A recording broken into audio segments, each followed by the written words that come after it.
Olá, espero que você esteja bem. Nós estamos começando mais uma aula de Escola Bíblica.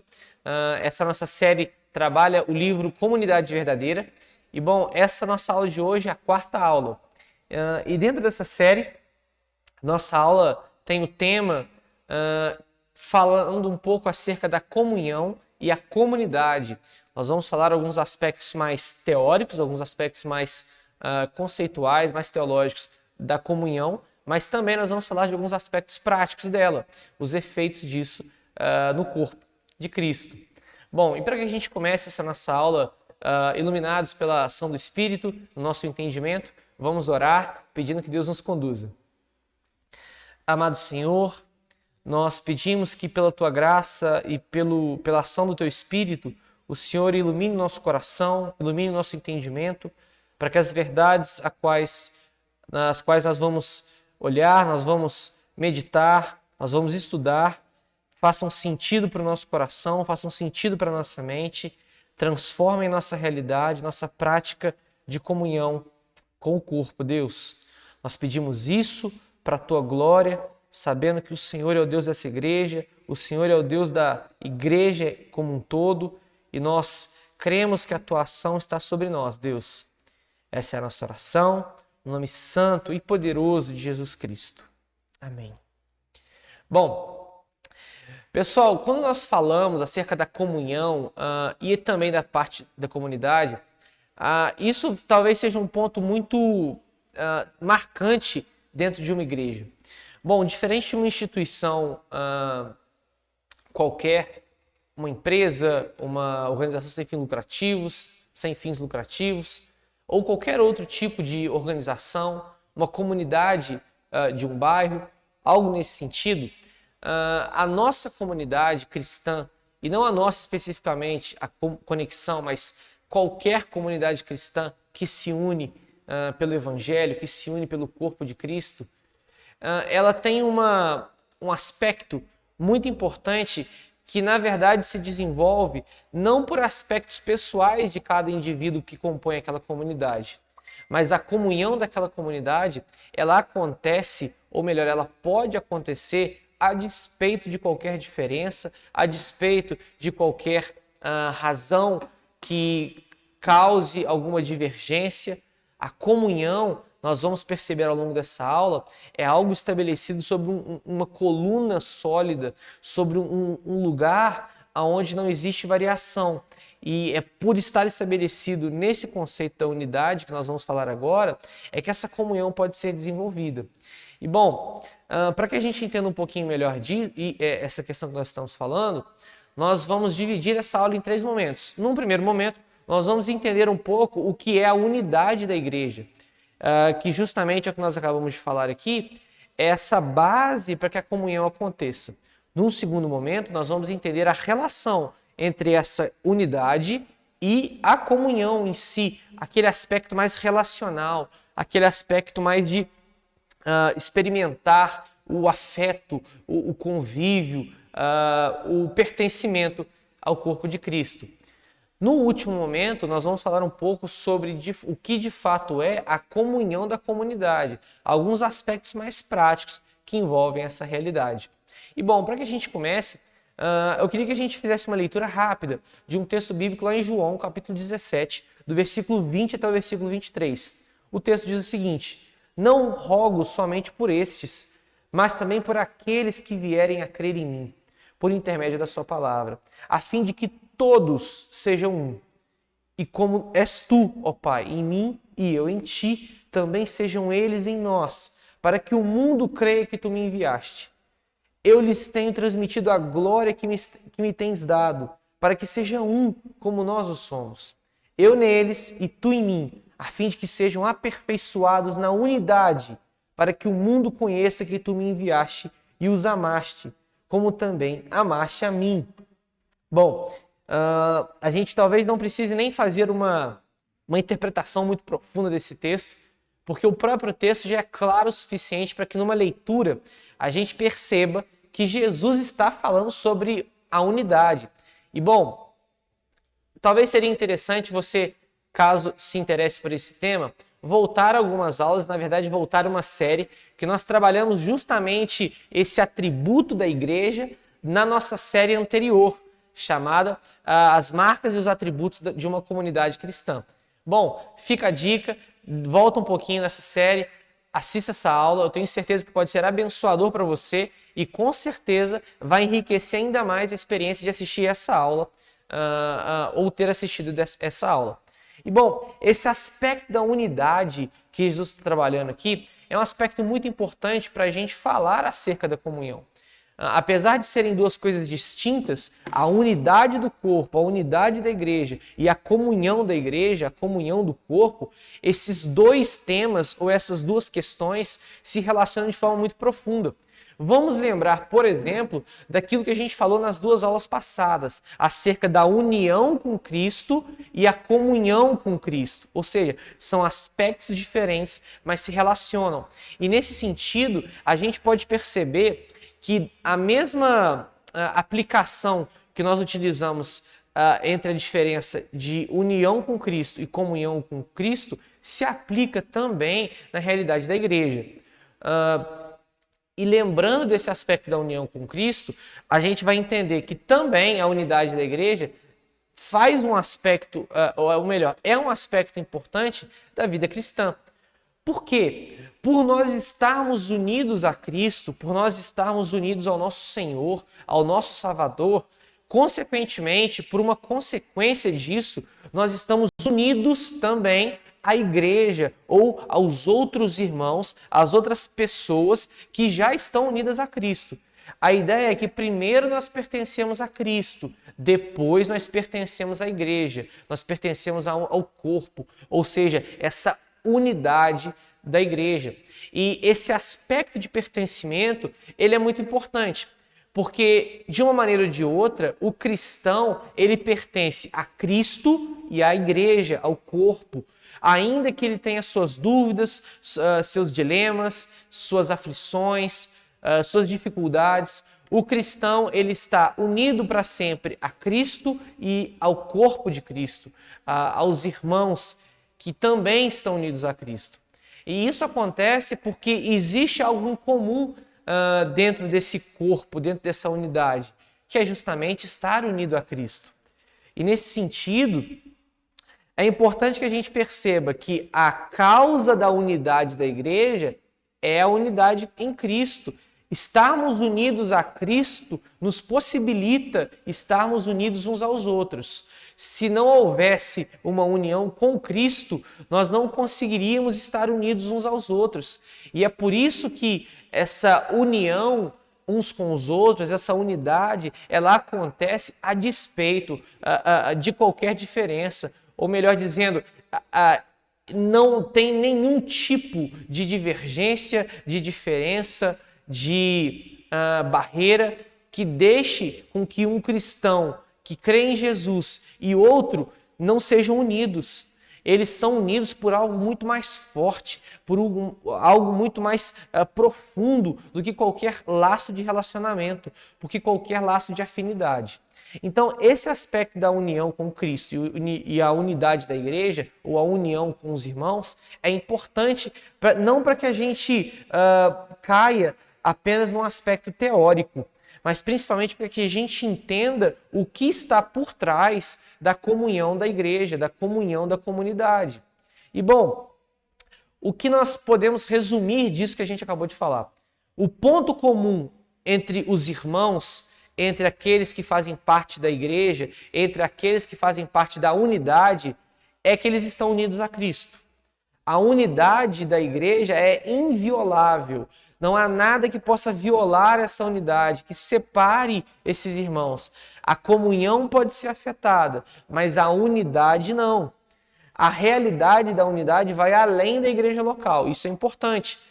A unidade, como nós já falamos em outros momentos, quando nós tratamos acerca da unidade, ela não está restrita a um rol de membros de uma igreja local. Apesar dessa realidade ser muito importante, a membresia está bem organizada, bem administrada, mas a unidade da igreja, a unidade dos irmãos não é estabelecida por um processo burocrático, ou por algum processo de liderança eclesiástica, mas a unidade do corpo é estabelecida pelo Senhor da igreja, pelo Cristo que salva esse povo, pelo Cristo que salva essas pessoas. Por isso que a realidade da unidade, ela vai além da igreja local. A unidade da igreja é para a igreja universal. Ela funciona, ela existe para toda a igreja, ou aquilo que nós trabalhamos na série passada, para a igreja católica. E fica essa pulga atrás da orelha, caso você não tenha visto a nossa série. Te convido também a assistir aquele aspecto, aquele atributo da igreja que é a sua catolicidade. Bom, e nesse sentido, pessoal, essa unidade, ela não funciona de uma maneira aonde nós possamos pensar que Deus salva um grupo de uma vez, como se Deus houvesse decretado a salvação para um grupo sem uma questão pessoal, sem uma questão individual acontecendo. Na verdade, Deus salva indivíduos e os acrescenta ao corpo, e os acrescenta à comunidade. Isso muda um pouco as coisas. Por exemplo, quando nós vemos Gálatas 3:28 e Romanos 10, do 11 ao 12, quando pessoas distintas, de culturas diferentes, são alcançadas pelo Evangelho, têm o seu coração convertido a Cristo, têm o seu coração regenerado, e essas pessoas são salvas, mas elas são introduzidas a um lugar, a uma realidade. E dentro desse aspecto, aquela questão de ser introduzida ao corpo de Cristo, ser introduzida à realidade da igreja, isso automaticamente proporciona a que ela seja unida a essas pessoas. Por isso as diferenças são dissipadas e aquele indivíduo se torna um com os demais que também foram alcançados pelo Evangelho. Isso significa que na sua vida, por exemplo, Deus escolheu você, Deus salvou a sua vida, Deus se apresentou pessoalmente no sentido da pessoalidade, não no sentido de corpóreo em si, mas na sua pessoalidade, a sua vida. Deus se apresenta a indivíduos, Deus se revela a indivíduos, mas à medida que esses indivíduos recebem o Evangelho, são levados a Cristo, eles são unidos a Cristo e, consequentemente, unidos à igreja. E, bom, nesse sentido, a gente vai perceber que o apóstolo Paulo, para trabalhar esse aspecto da unidade e para trazer isso um pouco para a realidade de vida das pessoas, ele usa uma ilustração que é muito conhecida, que é chamar a igreja de corpo de Cristo, ou dizer que os irmãos pertencem ao corpo. Inclusive, é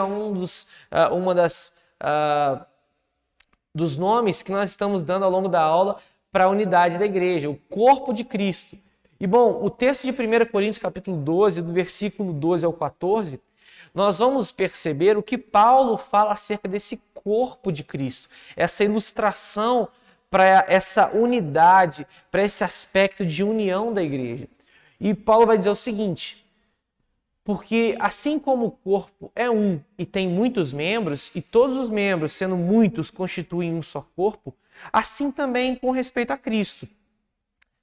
Pois em um só Espírito, todos nós fomos batizados em um corpo, quer judeus, quer gregos, quer escravos, quer livres, e a todos nos foi dado beber de um só Espírito.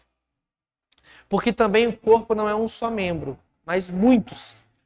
Bom, o que o apóstolo Paulo trabalha sempre quando ele vai tratar essa ideia de corpo é uma relação orgânica entre o indivíduo, o Cristo Salvador e a comunidade a qual ele pertence. A gente percebe nesse texto, por exemplo, que existe uma relação entre o Espírito que une, ou seja, um só Espírito, no versículo 13, e todos aqueles que foram batizados por ele. Ou seja, existe uma relação orgânica entre o indivíduo, o Cristo que envia o Consolador, que envia o Espírito, e também aqueles que pertencem à comunidade. E essa relação orgânica, ela fornece para a gente justamente a ideia da relação entre a unidade e a comunhão. Por quê? Nós entendemos até aqui o aspecto teórico, ou talvez o aspecto teológico, do porquê a nossa comunhão ela pode acontecer. E aí vale aquele nosso exercício de talvez aplicação ou até de pensamento acerca dessa realidade, do porquê, por exemplo, a nossa igreja, e quando eu falo nossa, a igreja de Cristo, porque as igrejas elas possibilitam a comunhão de pessoas que talvez pertençam a ciclos sociais, a contextos, a culturas totalmente diferentes. Porque dentro de uma igreja, dentro do corpo de Cristo, os irmãos têm um vínculo que acontece a partir de qualquer coisa.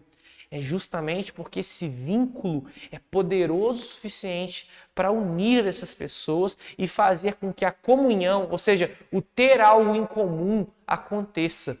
Porém, quando nós falamos do aspecto da comunhão, nós não estamos falando apenas dessa ideia, inclusive no livro o autor trabalha a ideia da comunhão objetiva, dessa relação unida da igreja, mas da relação do convívio, da experiência dos irmãos uns com os outros.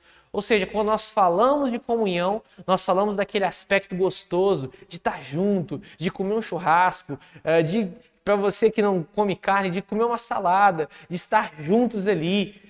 E esse aspecto da comunhão, do relacionamento, ele é um aspecto estabelecido e que funciona a partir da unidade. E por ser uma relação orgânica essa unidade, não uma questão mecânica, engessada, por ser um organismo vivo, o qual é o corpo, inclusive como ilustração que o apóstolo Paulo utiliza, esse corpo se relaciona, esse corpo se comunica. Ao exemplo de uma mão ou de um pé ou de qualquer outro membro que sofre um machucado, sofre um ferimento e na verdade você até sente a dor naquele membro, mas o seu corpo ele é conduzido a sanar aquela dor ou até mesmo a interagir com aquela dor. Ou seja, os membros eles têm uma certa independência, uma função específica, mas não totalmente. Os membros estão interligados. Nós sentimos o nosso corpo como um todo. Quando o nosso membro machuca, quando um dos nossos membros machuca, o nosso corpo todo sente e é afetado. Eu me lembro quando eu era mais novo e amava jogar bola na rua. Eu lembro que certa vez aquele grupo de meninos jogando bola e de repente eu chuto o chão, um clássico acontecimento para aqueles que jogam bola na rua. Ao chutar o chão, a catástrofe maior acontece. A tampa do dedão é arrancada e sangue para todo lado. O meu pé doeu demais. Mas o meu corpo todo, ele se moveu, ele se inclinou, ele começou a agir para que aquele machucado fosse sanado ou fosse curado. Eu não aguentei jogar bola mais. O meu corpo sentiu aquele acontecimento.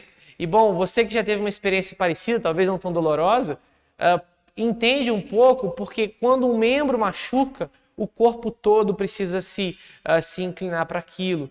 É impossível, por exemplo, nós machucarmos uma parte do corpo e esquecermos daquilo e fingir que nada acontece. Isso seria até um ato de causar dor a si mesmo. Não, nós machucamos, logo vamos cuidar daquele machucado, independente de onde aconteceu. E bom, essa mesma ideia acontece no corpo de Cristo. E bom, o texto de 1 Coríntios fala muito bem acerca disso. O texto vai dizer, portanto, o qual nós acabamos de ler, só que um pouquinho à frente. Portanto, há muitos membros, mas um só corpo. E o olho não pode dizer à mão, não tem necessidade de ti. Nem ainda a cabeça pode dizer aos pés, não tem necessidade de vós. Pelo contrário, os membros do corpo que parecem ser mais fracos são essenciais. E os membros do corpo que consideramos menos honrados, nós os vestimos com mais honra. E os que em nós são vergonhosos, vestimos com dignidade especial. Ao passo que os membros mais apresentáveis não têm necessidade disso. Mas Deus formou o corpo de tal maneira que concedeu muito mais honra ao que tinha falta dela, para que não haja divisão no corpo, mas para que os membros tenham igual cuidado uns pelos outros. Se um membro sofre, todos os outros sofrem com ele. E se um membro é honrado, todos os outros se alegram com ele. Vós sois o corpo de Cristo e, individualmente, membros desse corpo. Percebam que o membro tem uma individualidade específica, mas ele não é independente do corpo. Esse membro, ele tem uma integralidade no corpo, ele sofre, e essas questões acontecem estabelecidas pela unidade, mas são experimentadas pela comunhão. A gente percebe nesse texto que os membros se comunicam entre si e não existe nenhum sentimento de maior ou menor, de melhor ou pior dentro do corpo. Exemplo, as funções dentro de uma igreja, elas não são estabelecidas por uma questão de valor, como uma questão de maior ou menor valor diante do reino, diante do avanço do reino, mas no sentido de função específica da execução dela. Ou seja, a mão faz uma função específica diferente do pé e do olho, mas isso não significa que ela tem mais valor, que ela tem uma estima maior. E nesse sentido, a gente vai perceber que essa relação espiritual orgânica, essa unidade da igreja entre Cristo e a comunidade, aliás, entre o indivíduo e Cristo, entre o indivíduo e a comunidade, isso dá sentido, isso ocasiona, isso tem um efeito na comunidade, na comunhão na prática. O que Paulo vai dizer nesse finalzinho de sofrer com o corpo, de se alegrar com o corpo, é a comunhão na prática, é ela acontecendo no dia a dia, é quando nós entendemos os problemas uns dos outros, é quando nós se alegramos com as bênçãos uns dos outros, é quando nós nos relacionamos. A unidade, ela fornece uma base consistente para o desenvolvimento dessa comunhão. Efésios 4, 1, 6 é um texto muito profundo, inclusive eu não vou dar um spoiler aqui daquilo que a gente vai trabalhar ao longo desses meses das nossas pregações, pela nossa série de mensagens, mas o texto de Efésios trabalha muito essa ideia dessa relação entre unidade e comunhão. Em Efésios 4, o apóstolo Paulo, ele não só entende essa questão, mas nos ajuda a entender. Ele vai dizer: rogo-vos, pois eu, prisioneiro no Senhor, que andeis de modo digno da vocação que fosse chamados, com toda a humildade e mansidão, com longanimidade, suportando uns aos outros em amor, esforçando-vos diligentemente por preservar a unidade do Espírito no vínculo da paz. Há somente um corpo e um espírito, como também fossem chamados de uma só esperança da vossa vocação. Há um só Senhor, uma só fé, um só batismo, um só Deus e Pai de todos, o qual é sobre todos e age por meio de todos e está em todos. O apóstolo Paulo trabalha nesse texto questões importantes sobre a unidade e a comunhão. Ou seja, à medida que o membro do corpo se esforça, ele se esmera na prática da comunhão, cada vez mais essa prática da comunhão é abençoadora para o corpo, é abençoadora para ele mesmo. E isso é uma maneira de se andar de modo digno com a vocação a qual nós fomos chamados. O cristão, ele não é chamado para cumprir a missão, para cumprir a sua vocação de maneira independente do corpo, de maneira individualizada. Imagina só o que seria ver por aí um pé andando sem uma perna e sem o tronco. Imagina o que seria uma mão executando suas tarefas sem o corpo. Isso é loucura, isso não existe. Da mesma maneira, o membro do corpo, o cristão, ele cumpre a sua missão, ele se comunica com os demais membros justamente para essa função. Por isso que existe uma relação muito importante entre a unidade e a comunhão. Essa base que nós acabamos de falar da unidade, ela faz com que a comunhão aconteça ao longo da vida da igreja, ao longo do desenvolvimento da igreja no presente tempo, e isso faz com que a nossa realidade de irmãos em Cristo seja muito mais profunda, muito mais desenvolvida. Nós temos segurança, por exemplo, para conversar com pessoas, para amar pessoas, para expor nossa realidade para pessoas do corpo, porque essas pessoas estão unidas a nós não por questões de afinidade, como nós já falamos. Essa base ela é consistente, ela é a união em Cristo, que consequentemente causa a união da igreja. E bom, nesse sentido, em resumo, a gente poderia dizer que a unidade, da mesma maneira como nós vimos em 2 aulas passadas, a união da igreja, a unidade da igreja, não há variação. Se mantém guardada unicamente pela soberania de Deus, sendo a base para o relacionamento do corpo, é a base para essa comunhão acontecer. Na comunhão, aí sim, e nós vamos perceber no próximo ponto, existe uma variação. A comunhão, ela acontece com uma ênfase na responsabilidade humana. Eu posso ou não ter comunhão com os membros desse corpo. Apesar de que existe uma comunhão objetiva, que é inclusive o termo que o autor Jerry Bridges trabalha no livro, essa comunhão objetiva, que é a unidade, ela não é num aspecto relacional, não é um aspecto de relacionamento humano em si, mas é um relacionamento sobrenatural. O que nós estamos falando sobre comunhão é aquela questão não tão objetiva assim, mas é uma questão um pouco mais relacional, mais experimental entre os irmãos. E essa comunhão, aí sim, existe variação. Ela é afetada pela minha responsabilidade humana. Cada membro desfruta da unidade de acordo com a sua prática. Você que está me ouvindo agora pode desfrutar mais ou menos da unidade que você tem com o seu irmão, se você pratica, se você desenvolve aquilo que você tem em comum com ele, que é a sua união em Cristo. Caso você tenha, durante essa aula, pensado em alguns irmãos que você não tem tanto contato, alguns irmãos que você não tem tanta afinidade, a questão não é essa afinidade ao extremo, mas é o relacionamento de se alegrar junto, de sofrer junto, de estar envolvido na vida das pessoas que pertencem ao corpo. Essa realidade, ela, claro, acontece com maior ou com menos intensidade com determinadas pessoas. Eu vou ter comunhão maior ou menor com membros da igreja, com membros diferentes da igreja. Não existe um padrão. Nós não vamos nos relacionar da mesma maneira, com a mesma intensidade, com o mesmo nível com todos. Mas é importante que nós tenhamos esse aspecto da comunhão de maneira geral, bem estabelecido. É necessário que você tenha pessoas com quem contar na sua vida e principalmente pessoas que estão unidas a Cristo e consequentemente unidas a você. Certa vez conversando com um amigo meu, cristão, ele disse o seguinte: olha, eu não tenho tantos amigos cristãos. Na verdade, os meus melhores amigos não são cristãos. Eu não compartilho a minha vida com pessoas da igreja, não compartilho as questões mais pessoais que eu tenho com as pessoas da igreja.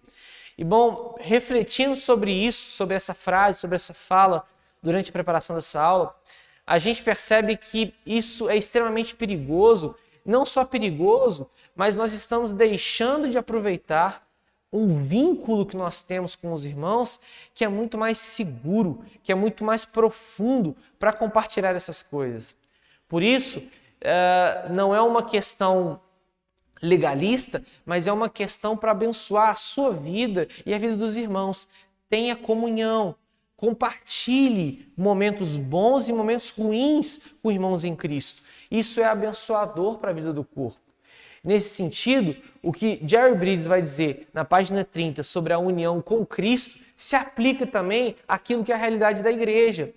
O entendimento e a apropriação da nossa união com Cristo também acentuarão nosso relacionamento comunitário uns com os outros. Afinal, comunhão não é um mero compartilhamento da verdade bíblica uns com os outros ou ter um bom momento social juntos.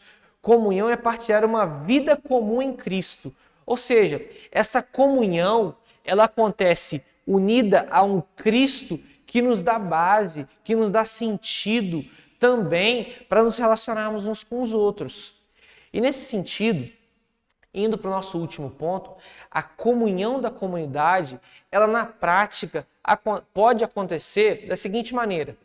Em primeiro, cuidando uns dos outros. O texto de 1 Coríntios 12, 25 fala exatamente disso, desse cuidado dos membros uns com os outros, que é o contraste da divisão. esse cuidado ele acontece fazendo exatamente aquilo que nós acabamos de falar, nos preocupando, sofrendo junto, se alegrando junto. Esse cuidado ele não acontece especificamente apenas pelo pastor da igreja. O cuidado com os membros ele acontece principalmente pelo pastoreio, mas ele também acontece entre os membros desse corpo. A mão pode fazer um carinho no braço. A mão pode fazer um curativo no pé. O pé pode ajudar a mão a pegar um objeto se esticando. Percebam que os membros se comunicam cuidando uns dos outros. Cada membro, ele ajuda o outro membro a desenvolver a sua função, a se desenvolver no corpo. Eu que não sou uma pessoa de grande estatura, percebo como às vezes os membros me ajudam nessa pequena estatura, no sentido de que eu posso esticar para cima, eu posso me esticar para o lado, para que eu consiga alcançar coisas. Percebam que é uma pequena ilustração, uma pequena questão, mas para a gente entender que a nossa realidade é aplicada dessa maneira. O nosso corpo, ele cuida, ele se envolve, ele se comunica para que as outras partes se desenvolvam ou executem a sua função nesse sentido. E bom, além disso, nós devemos amar e honrar uns aos outros.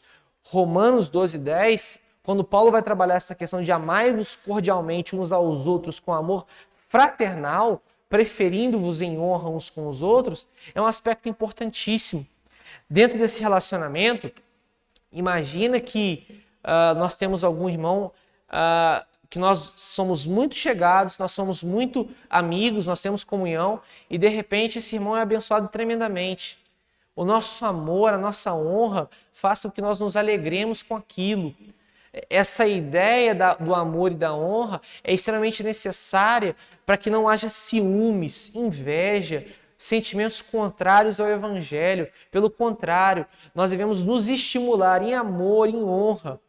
É como se, de uma maneira ou de outra, a igreja, a saúde da igreja, fosse afetada por essas questões. A maneira como nós amamos uns aos outros, honramos uns aos outros, influencia como esse corpo ele se desenvolve. O corpo não deixa de existir. Afinal, ele está ligado, ele está unido não pela comunhão, mas por Cristo. Mas o amor, a honra entre os membros, ela é importante. Além disso, nós devemos repreender uns aos outros. E por mais difícil que isso pareça, por mais difícil que isso possa ser, nós não podemos deixar de lado algum erro, algum pecado que talvez nós percebamos acontecendo perto de nós por um membro do corpo. Isso não quer dizer aqui um julgamento, apontar o dedo, apontar o erro e fazer um tipo de fofoca. Essa repreensão, pelo contrário, é exatamente o oposto disso. Quando nós falamos acerca da repreensão, é justamente a ideia de chegar até o irmão, chegar até um membro do corpo, chegar até aquele amigo em Cristo e dizer, olha, aquilo que você fez não foi legal, aquilo que você fez é uma prática pecaminosa. Essa ideia da repreensão mútua, ela não é algo para que o corpo seja cada vez mais dividido, seja espaçado entre si. Pelo contrário, essa repreensão é para que atos pecaminosos, para que questões pecaminosas não separem o corpo. E aí talvez você pense, olha, mas será que não é função só do pastor fazer isso? Não, não. Lucas 17:3, o próprio Jesus nos ensina que se algum irmão peca contra a nossa vida, peca contra nós, nós devemos repreendê-lo e, se ele se arrepender, perdoar-lhe. Ou seja, existe uma relação muito transparente entre os membros do corpo.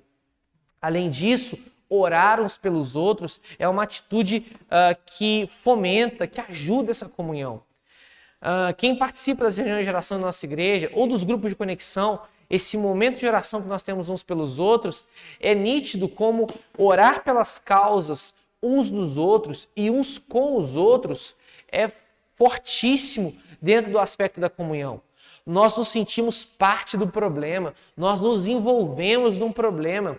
Bom, de uma maneira geral, se você quer mesmo se envolver com as alegrias e com as dores do corpo, ore por elas, pelas alegrias e pelas dores dos irmãos que você tem por perto. Se você participa de um grupo de conexão, por exemplo, se atente para as alegrias, para as dores daqueles irmãos que têm frequentado o grupo com você. Se você participa do culto público, por exemplo, aos domingos, de forma online, agora por conta do isolamento, perceba que, ainda que você não conheça as causas de todas as pessoas de nossa igreja, quando você ora, automaticamente num processo espiritual acontecendo ali, você faz parte da resposta de Deus para sanar aqueles problemas ou para glorificá-lo nas alegrias do corpo. Por isso que é importante, assim como Paulo fala em Colossenses, quando ele sempre, e não só em Colossenses, mas em muitos outros momentos, no início e no final das cartas, ele pede oração aos irmãos da igreja. Ele fala, olha, orem por mim, eu estou orando por vós. Ou seja, existe uma relação de troca muito bonita e muito importante acontecendo ali. E bom, o efeito disso é aquilo que Paulo também fala em Efésios 4, 14 e 16.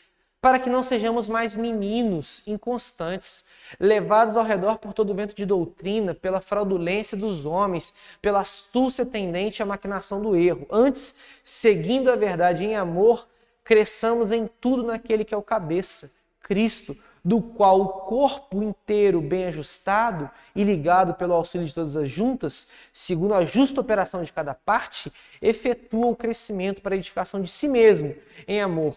Ou seja, existe uma edificação pessoal na comunhão. Nós amadurecemos na fé, mas também existe um crescimento e um desenvolvimento da saúde do corpo. Essas questões não estão desassociadas, mas na prática da comunhão, no desenvolvimento desse relacionamento sincero e intencional, nós somos edificados individualmente. E ao mesmo tempo, à medida que essa edificação individual acontece, o crescimento e a saúde do corpo também acontecem. Percebam que existem duas esferas envolvidas aí. A comunhão, ela trabalha num aspecto individual, mas também atua num aspecto coletivo. A comunhão faz bem para você, mas ela também faz bem para a igreja como um todo. Você tendo comunhão, tendo relacionamento com o seu irmão, faz bem para a sua vida e também para a vida dele e dos demais irmãos que estão em volta. Isso é importante demais e nos leva para uma conclusão. Será que a gente tem desfrutado da comunhão com a nossa comunidade cristã, com a nossa igreja local, da maneira como nós deveríamos? Nós já estamos unidos. Cristo, nosso Salvador, nos une uns aos outros. Agora cabe a nós, é responsabilidade nossa desfrutar dessa realidade. É responsabilidade nossa desenvolver relacionamento, amar uns aos outros, respeitar uns aos outros, se alegrar uns com os outros, se entristecer uns com os outros. Ou melhor dizendo, uns no sentido de estar junto na tristeza, estar junto naquele momento mais triste. E bom, encerrando essa aula, te faço um convite. E um convite específico. Caso você tenha tido dificuldades para experimentar essa comunhão, para experimentar esse relacionamento, aqui vai um convite prático. Além do culto público, além dessa participação na escola bíblica online, que são as atividades costumeiras da nossa igreja local, participe de um grupo de conexão. Isso pode te ajudar muito. Isso pode fortalecer esse sentimento de pertencimento que talvez você ainda está em dúvida, talvez você ainda está receoso, mas será mesmo que eu sou unido a essas pessoas? Bom, faça experiência, participe de um grupo, se relacione, ligue para alguém, ore um pouco com essa pessoa. Vamos orar, pedindo para que Deus nos conduza nessa maravilhosa realidade de estarmos unidos uns aos outros, em comunhão, desfrutando desse relacionamento que é estabelecido por um vínculo perfeito, que é a nossa união ao nosso Salvador. Senhor, que essa realidade faça sentido ao nosso coração e à nossa mente, que nós possamos experimentar um relacionamento sincero, em amor, uns com os outros, Pai. Que nós possamos sofrer com os que sofrem, se alegrar com os que se alegram, que a maneira como nós nos relacionamos, Deus, seja aprimorada por essa verdade. Nos ajude, Senhor, e nos conduza nessa realidade tão profunda e tão bela. Essa é a nossa oração. Em nome de Jesus Cristo. Amém. Bom, agradeço a você que tem acompanhado essas aulas ao longo da